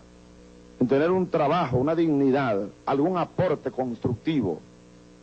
Así que yo comienzo a hacer un llamado. Yo estoy seguro que cualquier venezolano de buena voluntad, y son así la gran mayoría de los venezolanos, debe sentirse mucho más digno, mucho más útil en una actividad productiva agrícola, por ejemplo, en cualquier parte de Venezuela, que estar sentado todo el día como chofer en algún sitio donde no haya ni vehículo para manejar. Eso ocurre en muchas partes, en muchas áreas del Estado. Para poner un solo ejemplo. Así que se trata, en resumen, no de botar gente a la calle, sino de abrir en el más corto plazo un amplio proyecto de construcción, de agricultura, de turismo, es decir, de economía real productiva, para que allí se desplacen algunas proporciones de empleados públicos burocráticos que hacen demasiada pesada la carga del Estado. Clarisa Herrera, por el Diario de Caracas. Buenas noches, presidente. Buenas noches. Y buena suerte. Muchas gracias, igual. En las Fuerzas Armadas hubo manifestaciones de adversidad a su propuesta. Es decir, internamente hubo gente que le adversaba. ¿Qué va a pasar ahora? ¿Qué va a hacer usted, por ejemplo, con el caso del general Rubén Matías Rojas Pérez? ¿Acaso lo va a pasar a retiro? Bien, las manifestaciones de adversidad, como usted lo llama, en las Fuerzas Armadas, en torno a mi persona, hoy podemos decir que son inexistentes, tal cual lo ha manifestado hoy el señor ministro de la Defensa. Mañana debo conversar con él, quien ha manifestado, y ese es el sentimiento que invade hoy. Pasen ustedes por algún cuartel de Venezuela hoy, ojalá pudieran ir y entrar a esta hora y oír la tropa y oír los oficiales. Yo estoy seguro que están felices, porque son mis hermanos, me conocen, profundamente me conocen, y yo les conozco el alma. Si hubo alguna manifestación de algún militar activo, como la hubo, en torno a mi candidatura, pues yo creo que ya eso también pasó. En todo caso, yo tendré, en los meses que vienen, a partir del día 2 de febrero, la potestad constitucional como comandante en jefe de las Fuerzas Armadas Nacionales de tomar las decisiones que deba tomar. Yo aprovecho y envío un saludo a todo el alto mando militar sin excepción. Les anuncio que el próximo ministro de la Defensa será, repito, el general de división Raúl Salazar Rodríguez, y como ya lo he informado también al alto mando militar y al presidente Caldera por vía del ministro de la Defensa, a partir de las próximas horas se incorpora como jefe de mi casa militar uno de los generales más brillantes que tiene el ejército. Se trata del actual comandante de la 4ª División Blindada, el general del ejército Lucas Rincón Romero. Es decir, ya yo he comenzado a tomar algunas decisiones en el terreno militar, pero las anunciaré como he venido anunciándolas en su justo y en su debido momento. Yo le decía hoy al ministro de la Defensa que ese es el área que a mí menos me preocupa, porque conozco tanto el medio militar que difícilmente puede equivocarme a la hora de tomar una decisión. Así que ese es el área, y además yo voy a contar con el apoyo de mis hermanos de armas. Así lo sé, así lo siento, y así lo va a ver el pueblo venezolano. Mariana Capriles, FM Center.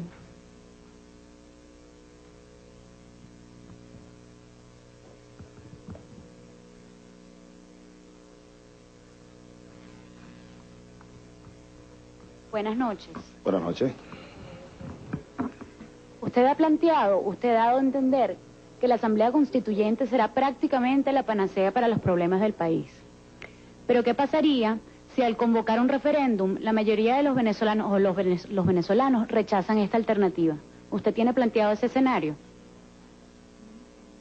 Buena pregunta, pero hecha sobre una premisa falsa. Dice usted que yo he planteado que la Asamblea Constituyente es la panacea para todos los problemas del país. No es cierto. Yo, con todo respeto, ahora que ya soy presidente electo, yo invito a todos ustedes, con la mejor de mis buenas voluntades, a que reflexionemos en torno al tema de la Asamblea Constituyente. Porque claro, como la Asamblea Constituyente, que en nosotros no es un tema nuevo, yo hoy le decía a la doctora Noemí Sanín y al doctor Pardo, que estuvieron conversando, y ayer al doctor César Gaviria, el secretario general de la OEA, quien fue el presidente colombiano que, en cuyo mandato se eligió la Asamblea Constituyente, me estuvo explicando toda la problemática que él tuvo con la Asamblea Constituyente colombiana.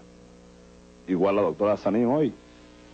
Entonces, creo que, le explicaba yo ayer a ellos y hoy a la doctora Sanín, que aquí se ha levantado una campaña pero tan irracional contra una idea que es absolutamente legítima, está en cualquier universidad, en facultades de derecho, en los textos constitucionales, en los textos de historia, está el tema del poder constituyente. Es un tema hermoso además. El libro, una vez me regaló Juan Barreto el libro de Tony Negri, por ejemplo, de lo que es el poder constituyente. Es que provoca pasar horas y horas sumergido en esa pasión de lo que es el poder constituyente de un pueblo. O leer a Emmanuel Sieyès, o Carl Smith, o Simón Bolívar, o Abraham Lincoln, grandes hombres, pensadores de la historia. Y ahí está, o Rousseau, Voltaire, todos ellos. Yo recomiendo a todos el estudio. Yo me la paso estudiando. Me dice mi esposa Marisabel que siempre ando con libros, sí, hasta como una obsesión, el estudio. En un espacio, en la camioneta o en el avión, siempre un libro. Vamos a leer algo. Entonces, no, créame, yo jamás he planteado, porque yo sé lo que es el poder constituyente. Yo tengo conciencia de lo que estoy proponiendo. Yo no soy un irresponsable para venir a decir cosas sin sentido, no. La Asamblea Constituyente, óiganme compatriotas, no es una panacea, es decir, no va a solucionar todos los problemas de Venezuela, pero va a contribuir a solucionarlos, eso sí es lo importante. Va a ofrecer un piso. Es como cuando alguien está enfermo. Alguien está enfermo, qué sé yo, tuberculosis, por poner un ejemplo. Darle comida a esa persona no lo va a sanar, pero claro que si no le damos comida, igual se muere. Entonces la Asamblea Constituyente es un camino legítimo, perfectamente democrático para reconstituir un Estado. Es más, no hay otro camino pacífico. Y si algo ofrece ahora, a partir de hoy, el ambiente venezolano, es que ahora hay un presidente de Venezuela elegido democráticamente por un pueblo y además por una mayoría que no deja lugar a duda del apoyo y la legitimidad de mi gobierno. Ahora yo soy un presidente con la bandera constituyente. Eso es muy hermoso, porque ningún venezolano podrá decir que él no sabía que estaba votando por un presidente que estaba proponiendo el camino constituyente. Todo el que votó por Hugo Chávez Frías sabe sin duda alguna que Hugo Chávez Frías está proponiendo el camino constituyente. Todos sin excepción lo saben.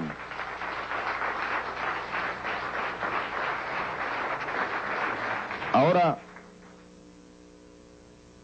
usted me preguntaba, yo quería aclarar eso. No es la panacea, no va a arreglar todo, pero sí nos va a permitir echar un piso político, ético, social. Nos va a permitir relegitimar un sistema que perdió legitimidad. Nos va a permitir relanzar la idea de un nuevo proyecto, un nuevo Estado, una nueva república. Aquí, hoy, ustedes venezolanos le han dicho adiós al pacto de Punto Fijo. Se acabó el pacto de Punto Fijo. Sin duda alguna, lo que ha pasado hoy en Venezuela es un hecho histórico verdaderamente. Quedará allí para la historia. Lo que comenzó en Venezuela, y así lo digo, el 18 de octubre de 1945, cuando una cúpula de políticos y militares, por cierto, a quien llaman el padre de la democracia, le dio un golpe de Estado injustificado para nunca jamás a ese gran demócrata que fue el general Isaías Medina Angarita. Ahí comenzó la tragedia de estos últimos 50 años. Hoy ha concluido, gracias a Dios. Adiós al pacto de Punto Fijo. Hoy nace un nuevo camino, viene un nuevo contrato social, como decía Rousseau. Ya no será un pacto de Punto Fijo, no, será un contrato social, un pacto de punto móvil, digámoslo así, porque estamos mirando a un nuevo siglo. Es el pacto nuevo, es el acuerdo de una sociedad por consenso, por gran mayoría, pacíficamente. Ahora, en el supuesto que usted coloca en la pregunta, que es válido, el 15 de febrero, el presidente Chávez va a firmar, Dios mediante, un decreto, convocando un referéndum. Si el país dice que no, por mayoría, que no está de acuerdo con la convocatoria a una constituyente, pues no habrá constituyente. Por ahora, porque seguiríamos impulsándola, convenciendo a la gente, porque se trata de un esfuerzo pedagógico. ¿Cuánto esfuerzo hemos hecho por ir convenciendo a la gente, a los venezolanos, mientras otros han hecho el esfuerzo contrario? Un esfuerzo perverso, además. Que si la constituyente es la dictadura, que la constituyente es la panacea, que la constituyente no sirve para nada, que esa es una locura, que ese es Chávez que quiere instaurar un poder dictatorial por 40 años, etcétera. Pero gracias a Dios hay un pueblo pendiente y consciente. Entonces, en ese supuesto de que el país diga que no, pues no habrá constituyente en 1999. Pero igual, si el país dice que sí, nada ni nadie podrá evitar que en 1999 elijamos los venezolanos de manera libre, de manera democrática y amplia, una asamblea constituyente que va a darle piso al nuevo contrato social, a la Quinta República Venezolana.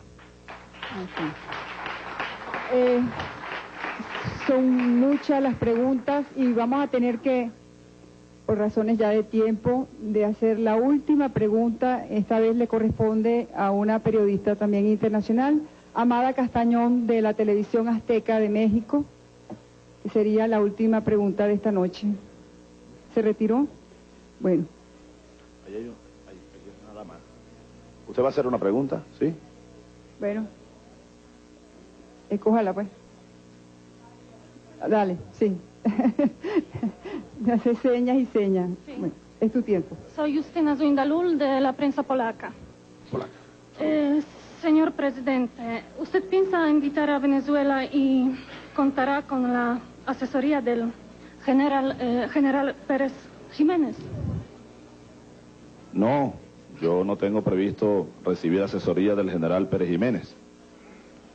Yo lo que he dicho en la visita que le hice al general Pérez Jiménez, y cuando lo digo, sé que estoy interpretando el sentir de muchos venezolanos. Si el general Marcos Pérez Jiménez quiere pasar los años por venir aquí en Venezuela, pues en nuestro criterio no debe tener ningún impedimento para venir a Venezuela. Creo que a Dios lo que es de Dios y al César lo que es del César. Creo que ya está bueno de tener fuera del país a un venezolano que cometió errores seguramente, que gobernó al país, pero que igual como han venido otros que han gobernado también y han cometido, no sé si más graves errores, que los juzgue el pueblo y las leyes, y han regresado y andan por allí tranquilamente. Hoy vimos algunos de ellos votando, riéndose, saludando a todos. Igual, si el general Pérez Jiménez quiere volver a Venezuela en mi gobierno, pues que venga a Venezuela. Yo estoy seguro que muchos venezolanos lo recibirán, nosotros lo recibiremos. Solamente hasta allí. Bueno, quería darle las gracias a Carmen Ramia, del Ateneo de Caracas. Y bueno, muchas gracias, Carmen Ramia, directora del Ateneo de Caracas, a todos ustedes por esta rueda de prensa, los medios de comunicación social de Venezuela, de todo el mundo. Un abrazo en nombre de María Isabel, de mis hijos, de mis padres, de la familia. Y hoy terminó una etapa. Ahora comienza otra etapa. Vamos a reconstruir un país. Nuestro saludo, nuestro afecto, nuestro agradecimiento a todo el pueblo venezolano. Y recuerden, vamos a celebrar con humildad lo que les dije. A mí me basta con que hicen la bandera nacional en todos los hogares venezolanos y que cantemos glorias al Señor y glorias al bravo pueblo. Un abrazo para todos y muy buenas noches. Felicidades para todos. Y vamos ahora a reconstruir a Venezuela. Un abrazo, feliz Navidad y que 1999 sea el año de la bienvenida de la Quinta República. Muchas gracias a todos. Felices estamos de ser venezolanos, felices estamos de ser bolivarianos y felices de poder aportarle todo nuestro esfuerzo al noble pueblo venezolano. Un abrazo, señores. Bueno, bien, muchísimas gracias al presidente electo de la República, Hugo Chávez Frías, por haber concedido pues esta primera rueda de prensa como presidente electo de todos los venezolanos y que tomará posesión, tal como lo ha anunciado en varias oportunidades a lo largo de la rueda de prensa, el próximo 2 de febrero. Bien, de esta manera llegamos nosotros también al final de esta transmisión desde la sala de conciertos del Ateneo de Caracas en el Complejo Cultural Teresa Carreño. Pasen todos muy buenas noches, volvemos de nuevo a nuestros estudios. Sin duda, en estas 16 preguntas que le hicieron periodistas de Venezuela y del extranjero, dejó colar ya importantes anuncios, entre ellos el nombre del ministro de la Defensa, el general de división Raúl Salazar Rodríguez, también quien será el jefe de la Casa Militar, general Lucas Rincón Romero, y ya lanzó lo que puede ser pues una advertencia: seré implacable contra la corrupción. Y otro de los frases que pronunció el candidato, el presidente electo de la República: me prohíbo niños de la calle. En 5 años, Hugo Chávez se propone dejar al país con proyectos agrícolas pecuarios en marcha, con una verdadera democracia para la cual, recalcó Hugo Chávez, habrá una constituyente que legitime la democracia, que le dé un marco jurídico y ético sólido, un Estado de Derecho que garantice la administración de justicia, un sistema judicial realmente justo, gobernantes probos, el poder moral que tanto propuso durante su campaña, todavía insiste en que lo va a llevar a cabo, un nuevo contrato social, una reducción drástica de los ministerios que casi están ubicados, según lo dijo, en 30. Él pretende llevarlos a 11, 12 ministerios. Una periodista internacional le preguntó precisamente qué haría con esa cantidad de empleados públicos que quedarían cesantes de una vez cerrados, acabados esos ministerios. Bueno, dijo que serían reactivadas otras áreas de la economía para darle trabajo a esas personas. Bien, queridos amigos, están viendo ustedes las imágenes de la despedida de esta rueda de prensa, que en principio estaba contemplada albergar 26 preguntas, pero por cuestiones de tiempo fue llevada a 16. Intervinieron periodistas de Venezuela en su mayoría y aproximadamente 4 periodistas del extranjero. Se le preguntó pues mucho también, y este fue 3 preguntas, hicieron ese cuestionamiento: ¿qué pasaría con la gente que le adversó durante la campaña? Sobre todo recordando el tono en el cual se llevó la campaña electoral de estos comicios, y el presidente electo, Hugo Chávez Frías, reiteró, recalcó que en su corazón y en su mente no existen odios. Particularmente, una pregunta que seguramente le llamó a usted la atención fue qué pasaría con el yerno del presidente Caldera, el general Rubén Rojas Pérez, a lo cual Hugo Chávez respondió que si hubo en algún momento algún enfrentamiento, eso él realmente ya lo olvidó. Y ahora que el tema de la constituyente ya está fuera de la campaña electoral, Hugo Chávez Frías, ya en las preguntas finales, pidió al país que precisamente fuera de la campaña electoral, que muchas veces cambia el tono de las cosas, pidió que la gente se dedique a reflexionar concienzudamente, que es un tema que debe ser analizado con toda objetividad, porque según Hugo Chávez podría significar no una panacea, pero sí una contribución para solucionar gran parte de los problemas del país. También se dirigió en un momento muy emotivo de esta rueda de prensa a los hombres del ejército que ya no podrían escucharle. Esto en referencia a los fallecidos en combate el 4 de febrero y 27 de noviembre, las 2 fechas de intentonas golpistas que comandó, una de ellas particularmente el ahora presidente electo de la República, Hugo Chávez Frías.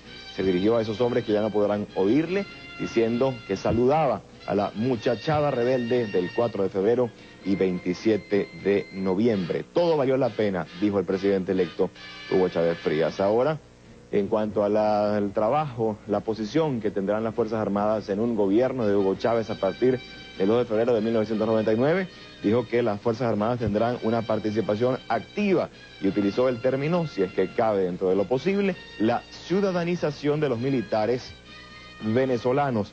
diciendo que el pacto de punto fijo, que según él murió el día de hoy, logró minimizar a las Fuerzas Armadas Nacionales en estos 40 años de democracia.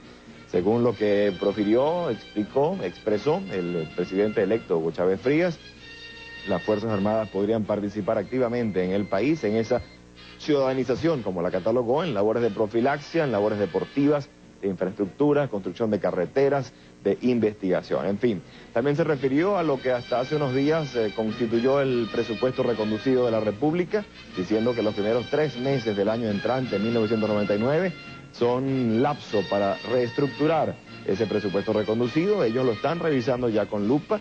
De hecho, comentó que no es ahora, recién electo como presidente, que va a encargarse de analizar lo que le corresponde tomar el 2 de febrero, sino que ya de días anteriores, previendo lo que ocurriría hoy 6 de diciembre, el presidente electo ya ha ido revisando y el presupuesto no escapa a eso. Dijo que ha estado revisando el presupuesto con lupa y que serán definitivamente reasignadas ciertas partidas. Habrá repartos, recortes de gastos burocráticos, en fin, varias modificaciones que serán, por supuesto, reiteradas en posteriores días. Unai Amenábar, ¿me estás escuchando en el Ateneo? Eso